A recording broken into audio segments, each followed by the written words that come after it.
Olá, internautas, de volta aqui com o seu programa semanal, A Semana em Perspectivas, na sua TV RC, Roda de Conversa, canal do YouTube.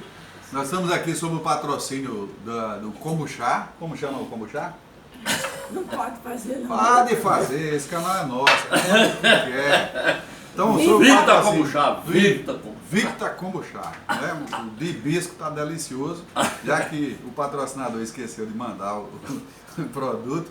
Então, retomando aqui, na questão da Bolívia. Nós terminamos o bloco anterior, a primeira parte do programa, uma discussão bastante... como é que nós poderíamos dizer? Bastante apimentada, acalorada, né? Sobre Evo Morales poderia resistir ou não? Poderia permanecer na Bolívia ou não? Mas a pergunta é mais, deveria, né? Deveria ter tido outra atitude ou não? Mas poderia, né? Ele achou que não podia e foi embora. E aí nós tivemos a mesma coisa com o João Goulart, que não quero dividir o Brasil, vamos embora. E agora a tese de que Santa Cruz de la Sierra e região, a província, queria se separar do país. O Evo Morales encarou isso aí no passado, construiu uma constituição avançadíssima, né, reconhecendo a autonomia das províncias, das terras. E aí, diante dessa constituição, não impediu que o Evo Morales fosse golpeado, né? Há na Constituição boliviana uma sucessão, e essa sucessão, um após outro, foi renunciando, até que chegou no colo de uma senadora, a Janina Áñez, e essa tomou para ela o poder. Ela disse que o poder era dela e que ela era a presidenta legítima da Bolívia. Mas nós estamos falando exatamente, Vladimir, sobre essa falta de capacidade que tem, principalmente a social-democracia, de reagir aos golpes. E nós, que não somos social-democratas, nós ficamos a reboque desse processo e acabamos sofrendo com isso. Sim. Você tem uma situação na Bolívia, você tem uma situação no Equador. O Equador é um absurdo. O presidente Rafael Correa indicou o Lenin Moreno para ser o sucessor. O Lenin foi eleito dentro de uma plataforma, dentro de um programa social-democrata, e simplesmente ele se debandou para o lado de lá. Olha a qualidade de dirigente que a gente está tendo nas Américas. Eu vejo... Enquanto o povo está se levantando por um programa libertador, né? O povo está indo para a rua. O povo no Chile, por exemplo, já arrancou a duras penas. Nós tivemos, se eu não me engano, são 9 pessoas no Chile que perderam a visão por bala de borracha. Sim, Nós são temos 10. 10, né? Então nós temos o povo indo para a rua se levantando contra o opressor. É o oprimido que está querendo ganhar as ruas e dizer que a própria democracia representativa faliu. Os congressos, os deputados, as câmaras não representam mais o povo. Nós temos uma falência da democracia representativa. Esse Isso modelo está muito óbvio. E o muito modelo claro. concentrador de renda, né, faliu. E a social-democracia não consegue administrar essa falência. E a social-democracia... Eles querem administrar a falência, mas não dá para administrar mais. Tipo, a esquerda, nossa, você vai assistir esses programas de YouTube igual o nosso, não com tanto sucesso quanto o nosso, mas você vai assistir e eles ficam desesperados. Ah, mas Evo Morales deveria aceitar não ser candidato mais pela 4ª vez, né? Aí chega no Esse Brasil... é um argumento usado pela direita. Né? Não, mas a esquerda, alguns que dizem que são porque de vacilam, esquerda, né? Vacilam. Diz isso. Aí chega, vamos voltar para o Brasil. Aí diz, mas Dilma não deveria ser candidata pela 2ª vez. Por isso que teve o golpe, deveria ter sido Lula. O terceiro mandato. Era o terceiro mandato. Deveria ter sido Lula, Dilma deveria... Então sempre essa esquerda, que é também mais próxima da social-democracia, de que é próximo de uma mudança desse sistema capitalista, opressor. Da democracia representativa. Que é que o povo está querendo. Aí fica usando, como diz o Rui... Costa Pimenta? Ele do fica usando esses erros de Bolsonaro não para que o povo cresça para ver que é o povo que vai ter a força para mudar. Fica, não, vamos esperar a próxima eleição, vamos esperar a próxima... Fica usando a questão eleitoreira, né? Para E mais uma vez a democracia representativa, porque esperar 4 anos... 4 anos, aí pasme vocês com um sistema desse que nós estamos, onde esse Dallagnol da vida, de tanta coisa errada que fez, com tantas provas que já tem, e até hoje está aí. Está sendo financiado por a gente. E Fux We Trust, o Fux suspendeu o julgamento dele no Conselho Nacional do Ministério Público. Agora, a Conceição tem um argumento ótimo para rebater essa questão. Só para fechar essa questão do Supremo, dos governos. Não, né? Você falava de 4 mandatos e tal. Sim, a questão. Você tem um argumento importante para você. Essa questão. Você quer ouvir meu argumento? Vou ter que ser obrigado a ouvir. Escute meu argumento. Quando você diz assim, 4 mandatos é muito. Sabe quantos mandatos? Eu não disse isso não. Quem diz é a direitona, e com vacilo do setor da esquerda. Franklin Delano Roosevelt, quantos mandatos teve nos Estados Unidos da América? Não sei não. Porque teve a guerra, a Segunda Guerra Mundial e tal. 4 mandatos. Franklin Delano Roosevelt. Mas me responda, a eleição não é democrática? Me responda porque outra o povo coisa. não pode saber se eu quero ser... Você sabe quantos mandatos Angela Merkel tem como chanceler da Alemanha? São vários, eu não contei. 5. 5.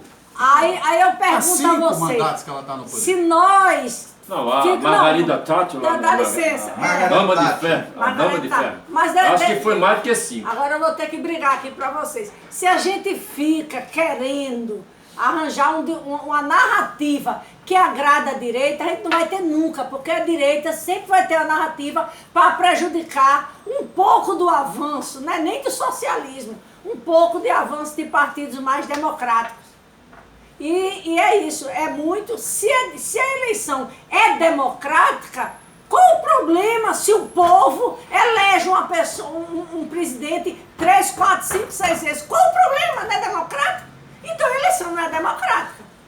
Bem. Qual o problema? Eu não entendo que democracia é essa? Aí a gente fica arrotando o discurso que a direita faz quando a esquerda consegue... Pela via eleitoral. Pela via eleitoral. Eu quero fazer uma observação para nós 3, que nós temos 5 temas que consideramos, já temos a eleição do cagador da semana em 30 minutos. Se cada ponto ficar com 6 minutos... Lá vem Vladimir, suas contas, então é uma questão de preocupação com você. E aí nós perdemos tempo. Mas o problema... Vamos passar para a invasão da Embaixada da Venezuela. Mas o problema é o seguinte... Deixa eu dizer, mas o problema é o seguinte, são temas tão importantes que ou a gente vai, senta aqui e fica narrando, tá entendendo? E aconteceu isso, aconteceu. Porque se a gente for discutir, cara, são 3 pessoas que têm opiniões parecidas, próximas, portanto, diferentes. Sim, com as suas partes próximas. Então, se quando a é gente, próxima, não tem diferença. Mas se a gente for Não falar são iguais. a questão de cada ponto aí, a gente vai fazer um programa de 4, 5, 6 horas. Então, por isso que eu acho que a gente deveria fazer, fazer esses pontos, escolher 2 ou 3 para a gente fechar a segunda fase do programa. Eu até me senti tentado a falar sobre reforma administrativa. Mas, por exemplo, esse tema da Bolívia, ele é tão importante para o nosso canal e para a comunicação com o povo revolucionário, né? Porque eu estou classificando aqui, eu assisti toda a entrevista do Lineira, do Morales, Evo Morales, e da senadora, que mal falou. A senadora é uma jovem que é desse movimento, né? Pentecostal. Não. Movimento Aqui para o renunciou, socialismo. Aqui renunciou. Movimento para o socialismo, a senadora. Aqui renunciou. Não é que se autoproclama. No pronunciamento coletivo, Vladimir. Sim. Não é essa senadora maluca, essa Janine Áñez, Certo. que deve ser a 5ª pessoa depois de ninguém. Eu estou falando que eu vi nessa entrevista, essa entrevista que eu anotei todos os pontos das falas dele, eu senti um anacronismo, eu senti uma debilidade, uma patetice por parte do seu Evo Morales, né? Ah, ele estava simplesmente, sabe aquele cara que acabou de levar uma peitada e levanta perguntando onde ele está? É o Evo Morales. E a história mostra que ao dirigente vacilão, ao dirigente que não sabe dirigir, a história é implacável com ele. O vice dele tem uma história mais, foi guerrilheiro, né? O vice do Evo Morales. Porque é o seguinte, se ele alega, eu vou sair para que tenha paz, e o povo tá indo em marcha contra o exército, pessoal armado só de pau, querendo morrer, mas morrer, se for morrer, com dignidade, defendendo o que eles acreditam, né? Defendendo o que eles acreditam, e estão indo para lá, e estão lá, estão na luta. Então, é isso que a gente tem que entender, é isso que o povo, quando é chamado para defender os seus direitos, eles vão para a rua assim. Não fica com essa questão de medinho. Agora também tem que ir armado, né? Porque esse negócio, bala, amor, coraçãozinho, bala mata, coraçãozinho não mata não. Então, eu acho que a gente tem que pensar do jeito que está acontecendo no mundo, é muito sério esse negócio de só deixar essa milícia, não é nem um exército, é umas milícias, né? São os mercenários armados, pagos, né? Para matar. A realidade é essa. E contra essas milícias a gente vai como? Porque quando chega o exército, até a polícia em alguns momentos, como teve alguns que entregaram as armas, os soldados saíram uma passeata. Você viu isso, Vator? Essa parte da América Latina, toda a América Latina, no modo de entender, quando a gente está citando Chile, Equador, e a gente tem o exemplo da Venezuela, tem o Brasil, né? Tem o Uruguai, tem a Argentina, nós temos um quadro de efervescência e me parece que a experiência concreta do processo está se aguçando. Está se aguçando. Então a gente, quer dizer, o Evo Morales, na verdade, ele é uma produção da base material da Bolívia, né? E o vacilo dele reflete justamente o poder constituído que estava lá, né? Agora, as massas estão levando ele a um enfrentamento. Fez vários discursos que pode até voltar. Está, né? Chamando ele à responsabilidade, né? As massas. A maioria que eles têm no Congresso também dá um respaldo, né? Político, institucional na Venezuela. A Constituição da Venezuela pressupõe que a renúncia de um executivo, de um presidente, tenha que ser respaldado, tenha que ser referendado no parlamento. Ele ainda é presidente. Então ele continua presidente. Vamos esperar as próximas horas a atitude mais corajosa. De fato, pastor, eu concordo, de atitude vacilão, né? de vacilar. Embora que a gente tenha que colocar a questão como não há, me parece, uma estrutura política, uma vanguarda política armada ideologicamente, não necessariamente com arma, mas armada ideologicamente para um enfrentamento, isso vai se forjando. Isso vai se forjando, né? É o que parece que está acontecendo na Bolívia. Você sabe, Vladimir, por que Dilma Rousseff caiu? As opiniões são... Eu tenho a minha opinião, né? Não. Não existe uma palavra, não existe uma palavra. O que é que a direita alegou no Brasil para as alegações... Pedalada fiscal. É pedalada fiscal, o momento econômico não estava bom e tal, derrubaram a Dilma. Você sabe por que o Evo Morales caiu? Alegação da corrupção da eleição. Não, é porque ia para o quarto mandato. Sim, mas que a eleição foi fraudada. Quarto mandato. Aí arruma um álibi da história da eleição fraudada. Ele ganhou lá com a forma como a Constituição prevê, ganhou com mais de 10%, 10,5%. Então, então o que é que acontece? A Bolívia era o país que mais crescia na América Latina.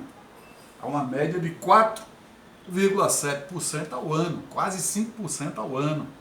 Durante mais de uma década, a Bolívia tinha um gás que era explorado por esses capitalistas brancos que não davam absolutamente nada de impostos para o povo, para o governo, para benefícios sociais para a população.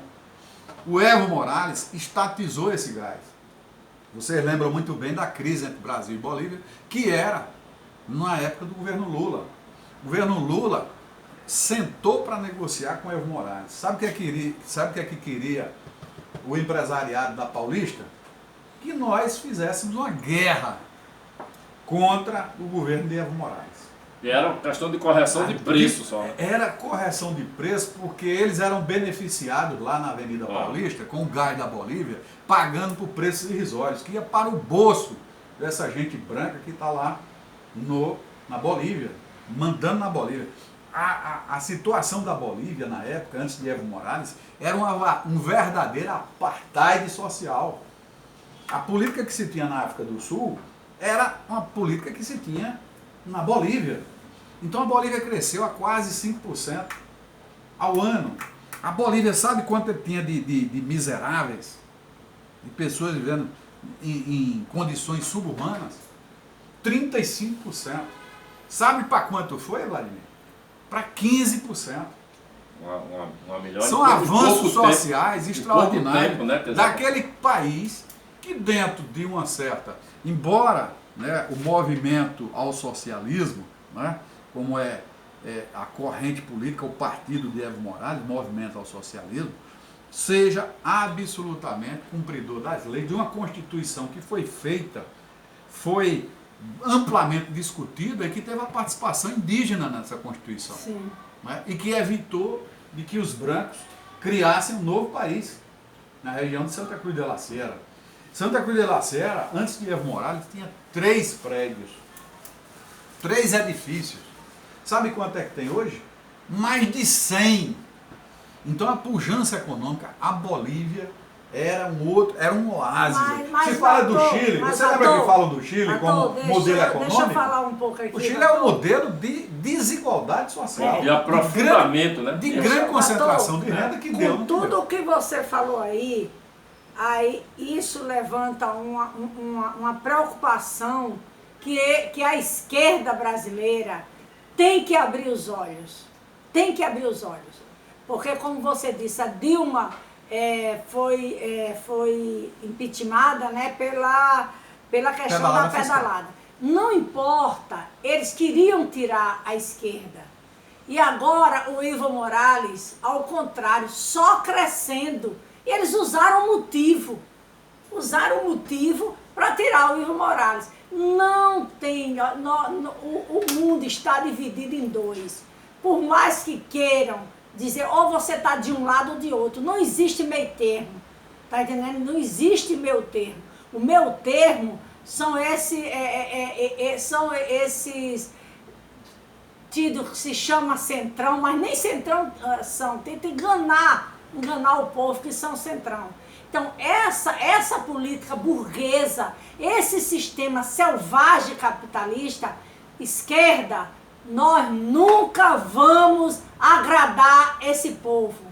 Nós nunca vamos baixar a cabeça, mas na hora que a gente estiver dando um pouquinho, como o governo Lula deu, um pouco, que o povo precisa, que é o direito de estudar, de morar, o direito de comer. Este pouco, olha onde é que ele parou, na cadeia.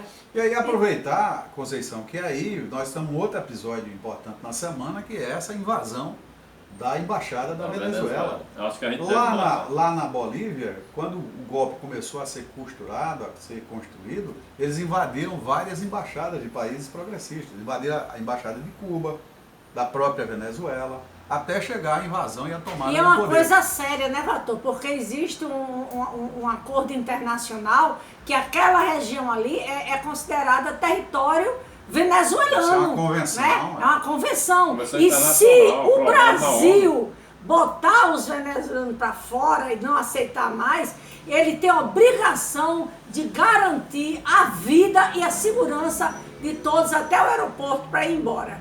Isso existe essa convenção. E Vladimir, ninguém tira da cabeça, olha, essa história de botar o exército em Brasília, de não ter sessão no Congresso, de não ter ministério funcionando, deixar toda aquela região que já é das embaixadas do Lago Sul, Lago Norte, que já é um pouco deserto, né? Que é mais terra do que gente, né?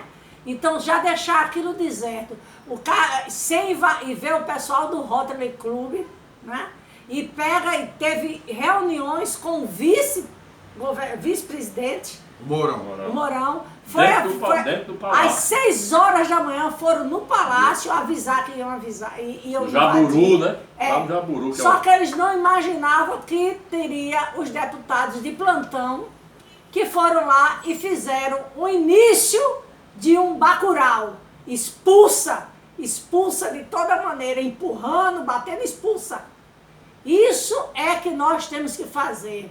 Muito maior, está de parabéns o deputado do PT, Paulo Pimenta, o deputado do PSOL, Glauber Braga, e outros que tiveram lá. Senador Telmário, né?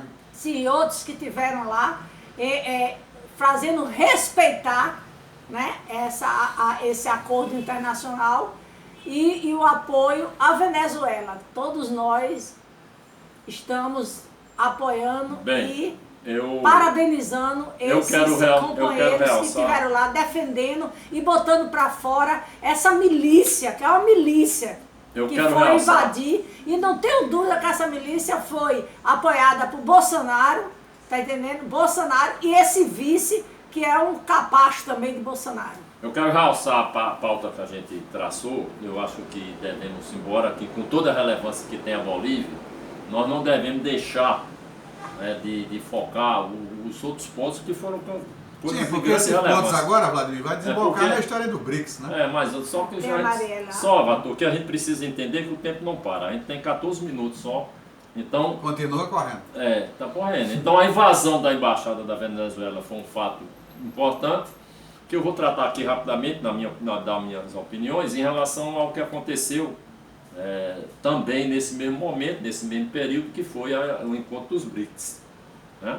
Então, o que é importante realçar, né, os investimentos da China no Brasil, que já estão acontecendo desde o leilão lá da Petrobras, que é a China que houve todo...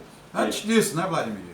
Sim, o mas consórcio do Nordeste tem feito grandes negócios com a China. Eu estou realçando essa questão da Petrobras para poder estabelecer o fiasco, né, a discussão do fiasco também, colocar, né, no fiasco que foi a iniciativa do Paulo Guedes e do governo, né, do governo Bolsonaro. O presidente Paulo Guedes. Quem manda na economia é o Paulo Guedes, então, quem comanda a economia, segundo o velho Marx, é quem manda. O encontro do BRICS, no meu modo de entender, né, veio demonstrar, né, a consistência, né, da política externa, da política econômica da China, da Rússia, né, e através do BRICS. E o recuo, né, o recuo é concreto, porque o que o Bolsonaro e o Paulo Guedes estavam tentando era justamente estabelecer uma coisa que não tem como acontecer.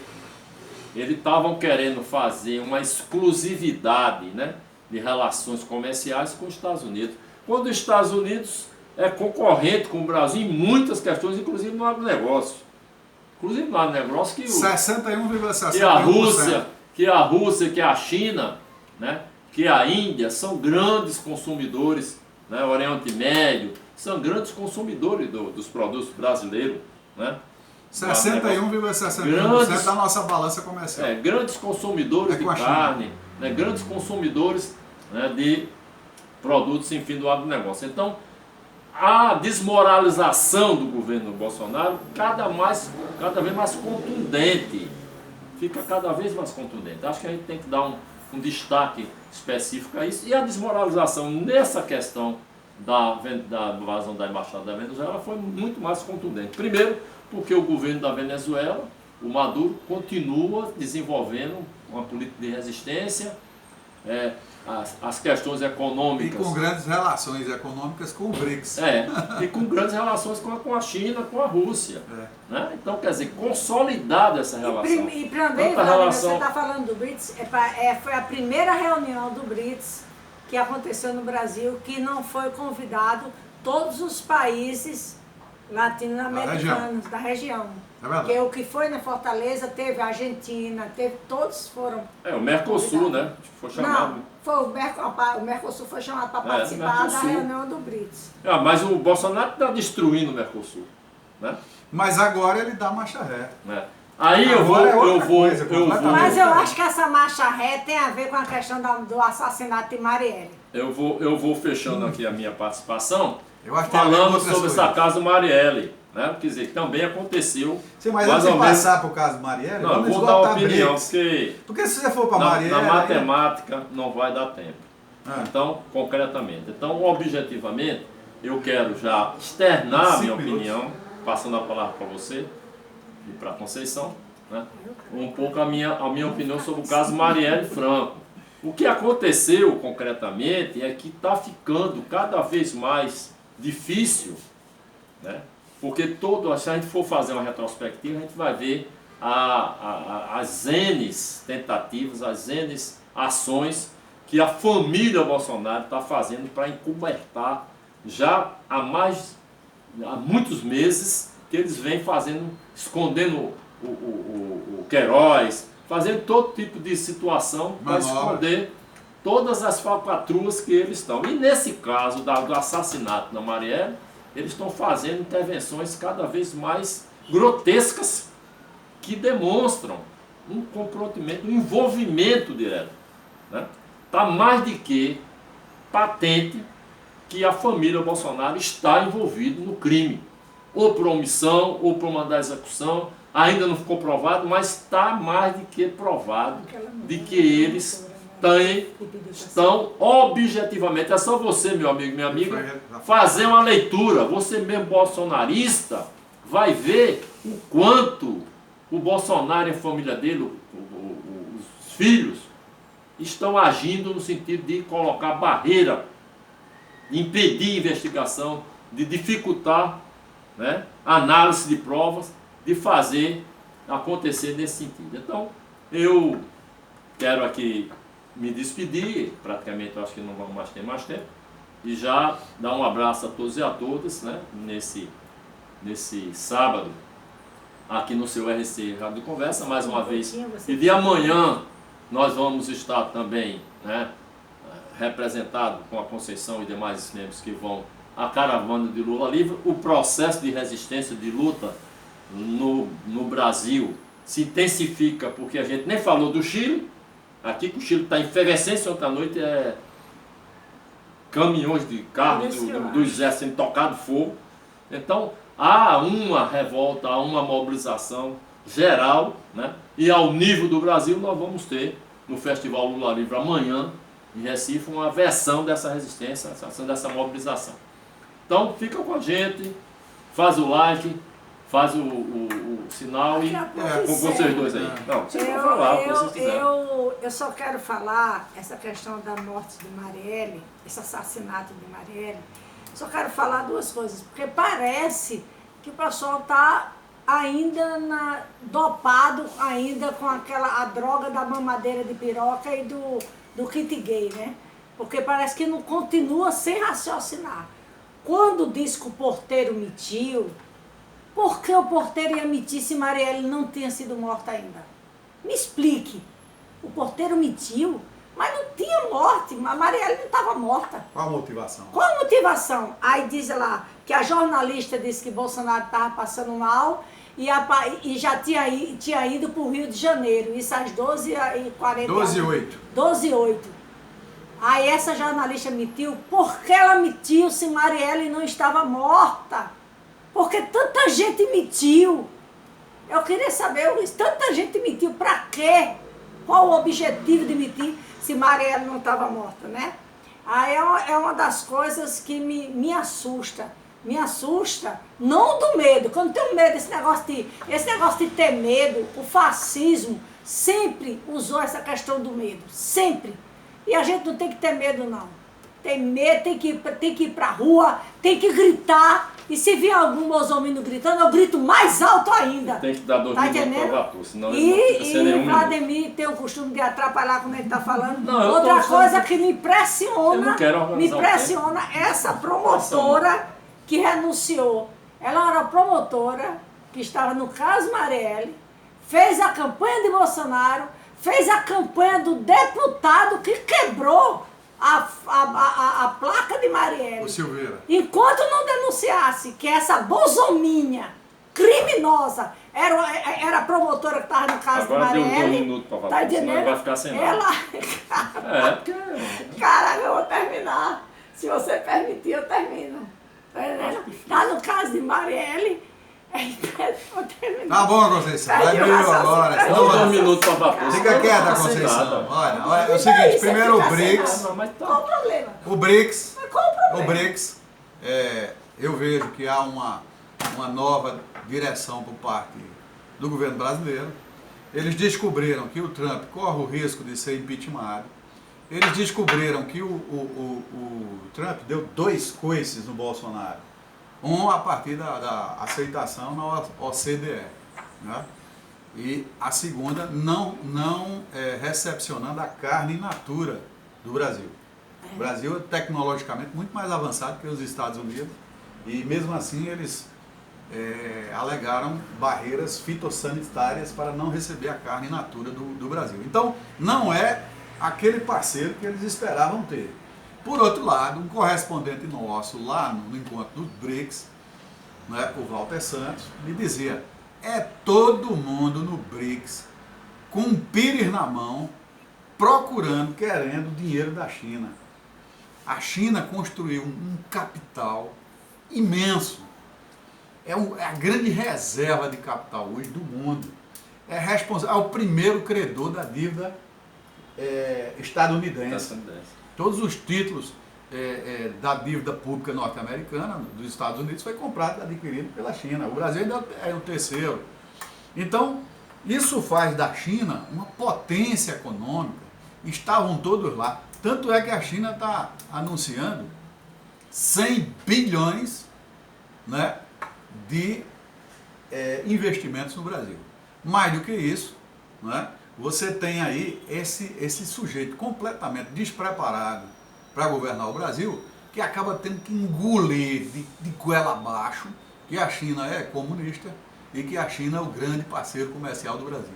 Segura, como diz o velho Lula, chupa que é de uva, né? Chupa que a cana é doce. Né? Então, para finalizar, esse caso de Marielle é um caso que cai no colo da família Bolsonaro,